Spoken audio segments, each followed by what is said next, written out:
వేసవి ఇప్పుడిప్పుడే మొదలైంది. అంతలోనే ఎండలు మండిపోతున్నాయి. అమాంతం ఉష్ణోగ్రతలు పెరిగిపోయాయి. అయితే పూర్తిగా వేసవి మొదలు కాకముందే బెంగళూరులో కరువు శివతాండవం చేస్తోంది. నీళ్లు లేక కాలనీ వాసులు అలమటిస్తున్నారు. తాగునీరు కరువైంది. పలు ప్రాంతాల్లో మంచినీటి సరఫరా ఆగిపోయింది. దీంతో జనం బిందెలు బకెట్లు పట్టుకుని రోడ్లపైకి వస్తున్నారు. నీటి కొరత కారణంగా బెంగళూరు వాసులు నీటి వినియోగాన్ని తగ్గించుకోవాలని అధికారులు సూచిస్తున్నారు. బెంగళూరులో 4 రోజులుగా నీటి సరఫరా లేక వారి ఇబ్బందులు వర్ణనాతీతంగా మారాయి. నీటి సరఫరాను 20% తగ్గిస్తూ ఫామ్ మోడోస్ సొసైటీ ఇప్పటికే నోటీసులు జారీ చేసింది. అంతేకాదు ముందు 40% పైగా పెంచుతామని హెచ్చరించింది. నీరు వృధా చేస్తే 5,000 జరిమానా విధిస్తామని హెచ్చరించింది. నీటి వాడకాన్ని పర్యవేక్షించేందుకు ప్రత్యేకంగా సెక్యూరిటీ గార్డులను సైతం నియమించింది. వీరంతా నీటి వినియోగంపై దృష్టి పెట్టనున్నారు. అయితే బెంగళూరులోనే కాదు పలు ప్రాంతాల్లో తాగునీటి సమస్య ఉంది. గతంలో ట్యాంకు నీరు 650 నుండి 800కు ఇస్తున్న ట్యాంకర్ యజమానులు 2 వారాల క్రితం 1300 నుండి 1500 పెంచారు. అయితే ఇప్పుడు ఏకంగా 2000 అని చెప్పడంతో ప్రజలు షాక్ అవుతున్నారు. అంత డబ్బు పెట్టి నీటి కొనుగోలు చేయలేక సామాన్య ప్రజలు నానా ఇబ్బందులు పడుతున్నారు.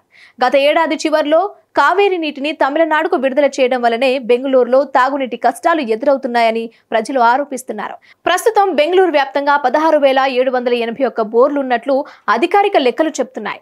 ఇందులో ఇప్పటికే 6,997 బోర్లు ఎండిపోయాయి. 7,784 బోర్లు మాత్రమే పనిచేస్తున్నాయి. ఎండలు ముదిరితే ఈ బోర్ల నుంచి కూడా నీరు రావడం కష్టమని అధికారులు పేర్కొన్నారు. తాగునీటి ఎద్దడి నేపథ్యంలో ప్రజలు నీటి వాడకాన్ని తగ్గించాలని అధికారులు సూచిస్తున్నారు. మరోవైపు బెంగళూరులో తాగునీటి ఎద్దడిపై కర్ణాటక ఉప ముఖ్యమంత్రి డికే శివకుమార్ స్పందించారు. బెంగళూరుకు ఎట్టి పరిస్థితుల్లోనూ తగిన నీటి సరఫరా చేసేందుకు ప్రభుత్వం కృషి చేస్తుందని హామీ ఇచ్చారు. మీడియాతో మాట్లాడిన డికే శివకుమార్ బెంగళూరులోని అన్ని ప్రాంతాలు నీటి ఎద్దడిని ఎదుర్కొంటున్నాయన్నారు. అంతేకాకుండా మొత్తంగా 30,000 బోర్లు ఎండిపోగా తన ఇంట్లోనే బోరు ఎండిపోయిందని డిప్యూటీ సీఎం డికే శివకుమార్ చెప్పడం గమనార్హం. Hit TV presents like, share, comment. TV వాళ్ళకు కూడా నేను ఒక సర్ప్రైజ్ ఇద్దాం అనుకుంటున్నాను. మీరు మాత్రమే జెస్సీ ఎందుకు అయ్యారు? ఇలాంటి అమ్మాయిలకి పిలవడానికి బాగుంటుంది. చందు సాయికి like you and have a జనాలకి ఒక పేరు నచ్చిందంటే దీనికి ఒక ప్రాసెస్ ఉంటుంది. ఎందుకు ప్రాసెస్ డైరెక్ట్‌గా వెళ్ళిపోదాం. ఏదైనా ఒకటి మర్చిపోయినావా నువ్వు? మర్చిపోయినా మేడం. ఏం మర్చిపోయావు? నా గుండె.